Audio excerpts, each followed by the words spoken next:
c'est un sujet un petit peu compliqué. Alors j'ai un peu hésité à mettre une image du Titanic qui coule, ou bien un ballon qui éclate, ou un loi CO2 qui coule, mais bon, voilà.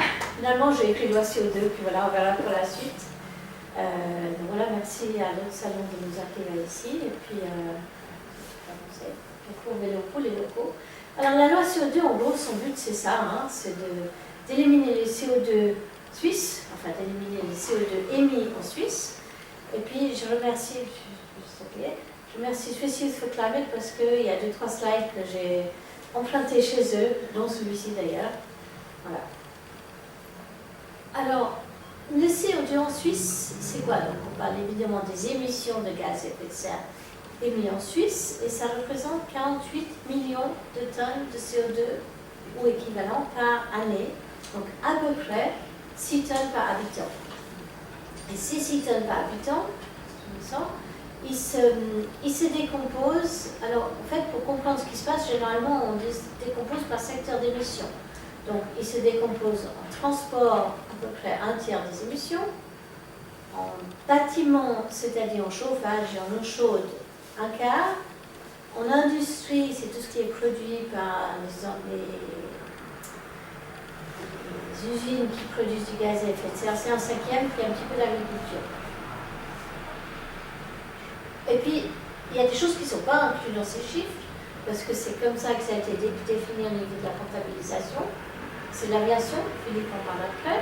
C'est l'énergie grise qui représente à peu près 2 fois, en tenant compte de l'énergie grise, donc des gaz à effet de serre émis dans d'autres pays pour produire ce que nous importons, que ce soit un vélo, une télévision ou des cerises, sur l'image, tout ça, ça double les émissions. Donc de 6 tonnes de CO2 par personne, on passe à 12 ou 13 tonnes de CO2.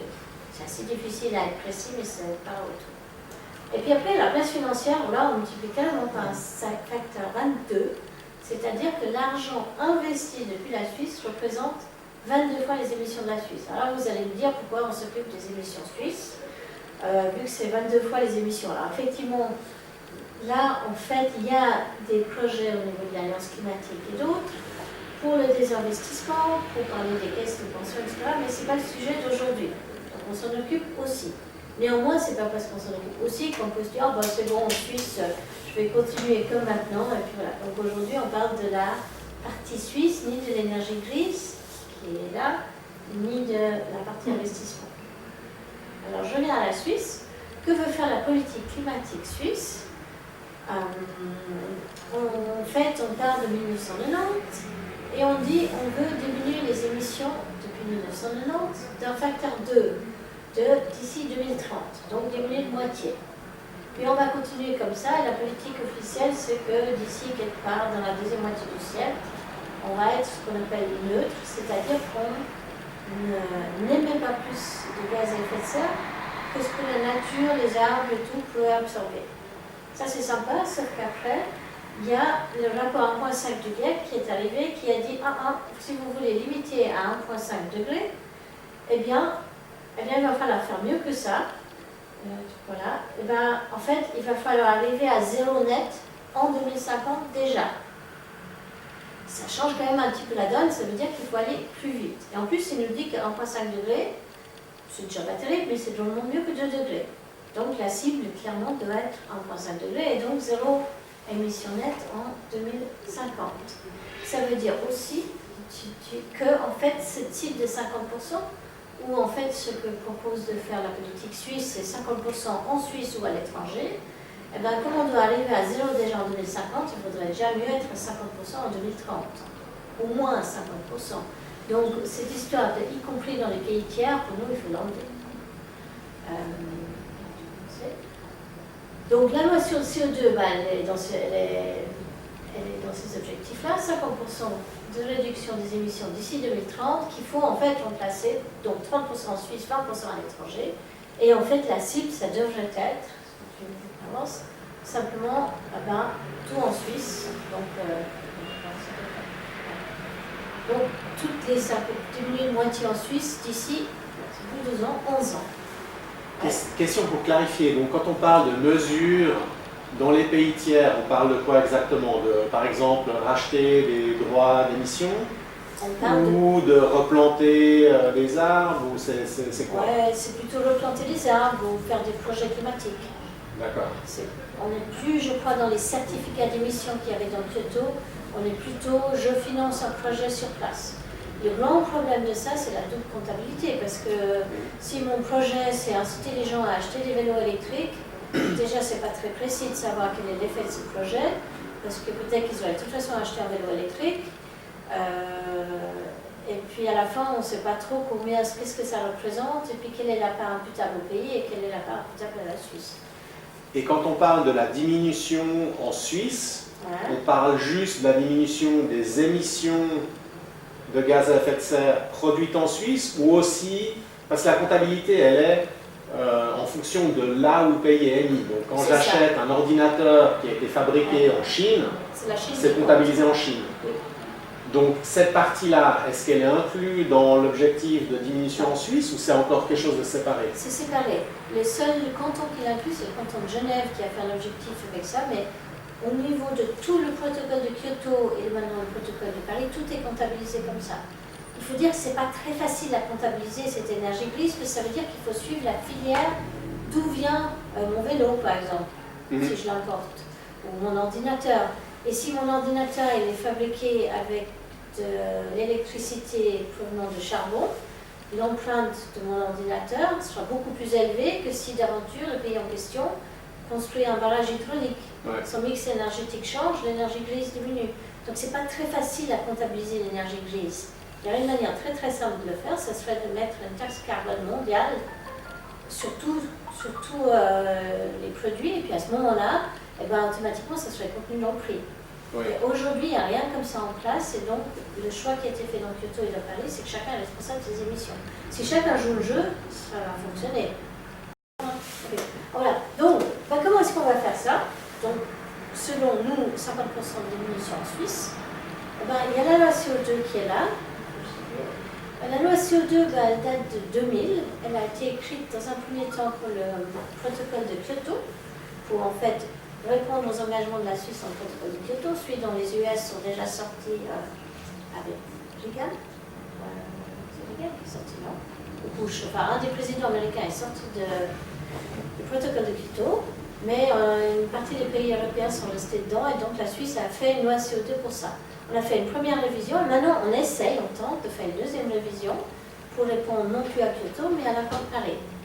La première révision, elle finit l'année prochaine, et là on devrait avoir diminué nos émissions de gaz à effet de serre nationaux de 20%. Donc tu peux sur la contraire. Hein? Voilà. Donc, 1% par rapport à 1990. Donc, qu'est-ce que fait la taxe CO2? La taxe CO2 en Suisse, enfin la loi CO2 en Suisse, elle instaure la taxe CO2. La taxe CO2, elle est prélevée sur les combustibles. Alors, combustible, il faut savoir que ça veut dire gaz et mazout. Et donc, c'est ce qui est utilisé pour chauffer les maisons et ce qui est utilisé au niveau industriel, pour la chaleur industrielle, faire fondre le verre, fabriquer du ciment, etc. Et chaque fois qu'il y a une tonne de CO2 qui est émise, tac, il y a la taxe CO2 qui est prélevée.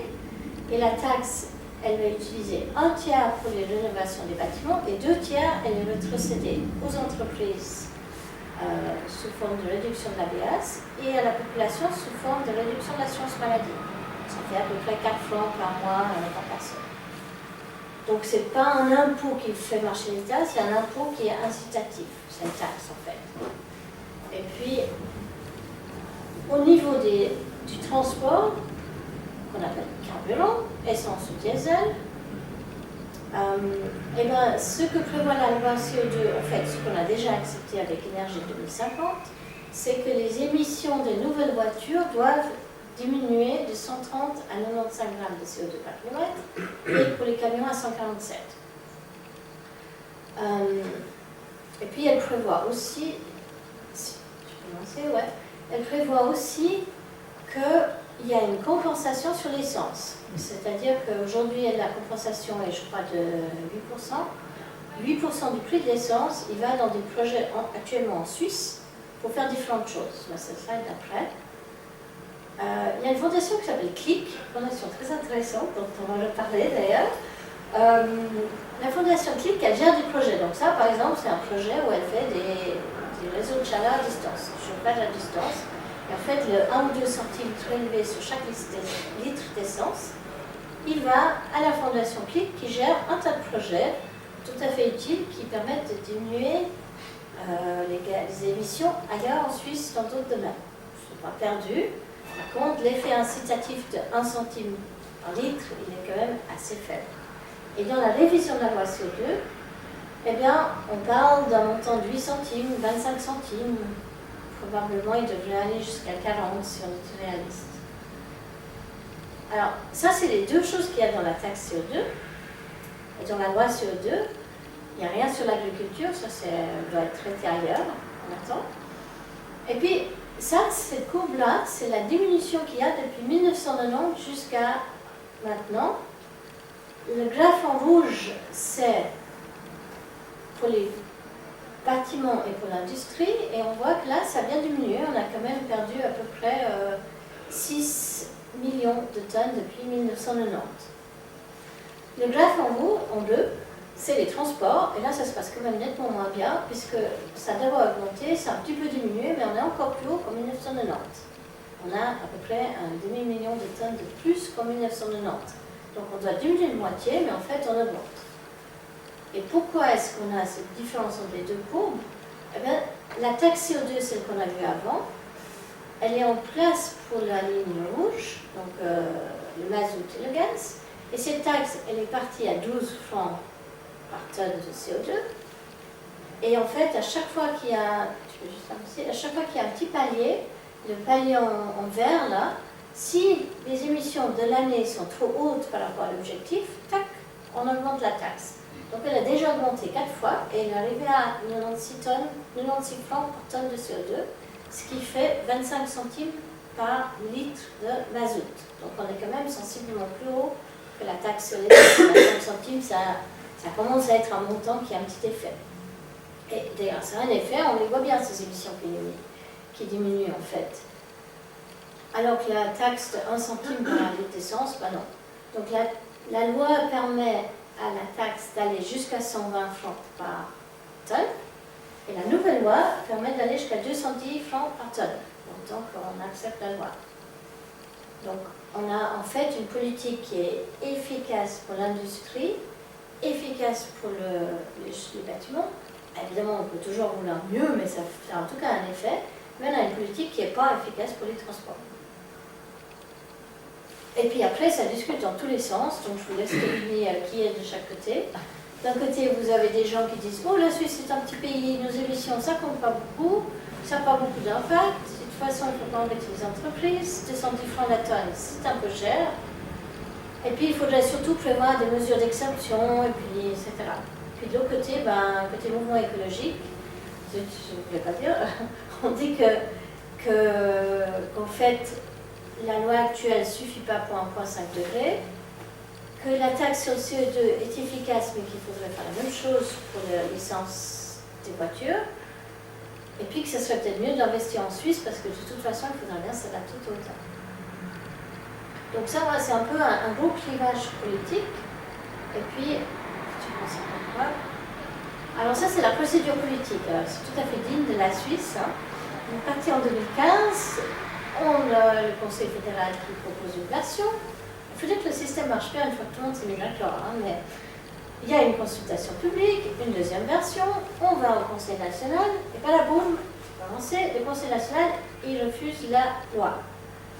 C'est pas grave, on continue, on va au Conseil des États, on y est maintenant, mais sauf que comme le Conseil national n'est pas encore d'accord, quand le Conseil des États a fini, il faudra retourner au Conseil national. C'est un peu un jeu de loi, en fait. Hein.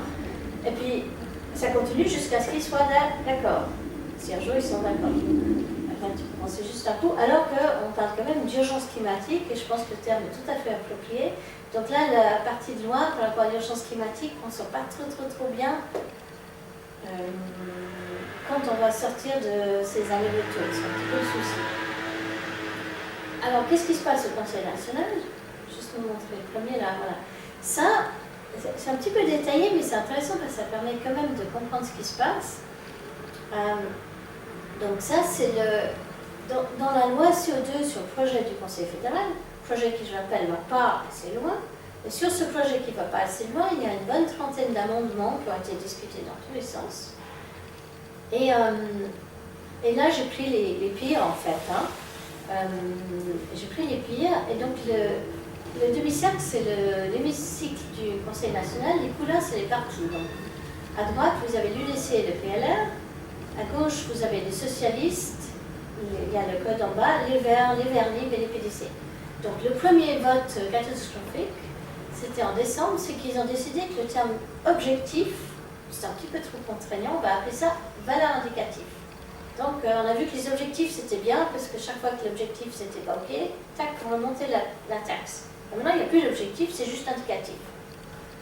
Et ça a été voté par la droite de la Chambre, qui a une majorité de 1 voix actuellement, et qui a décidé que quand même, valeur indicative c'est mieux.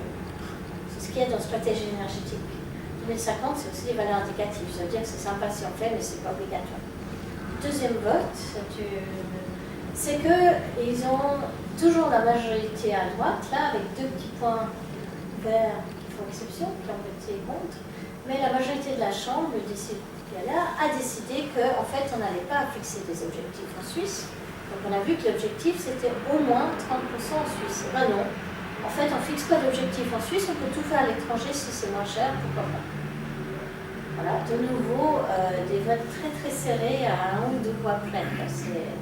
Et 2 petits points verts à droite, mais 2 petits points rouges à gauche. Donc, et puis le troisième que j'ai pris aussi. Ah oui, alors là, il y a le PDC qui est aussi du camp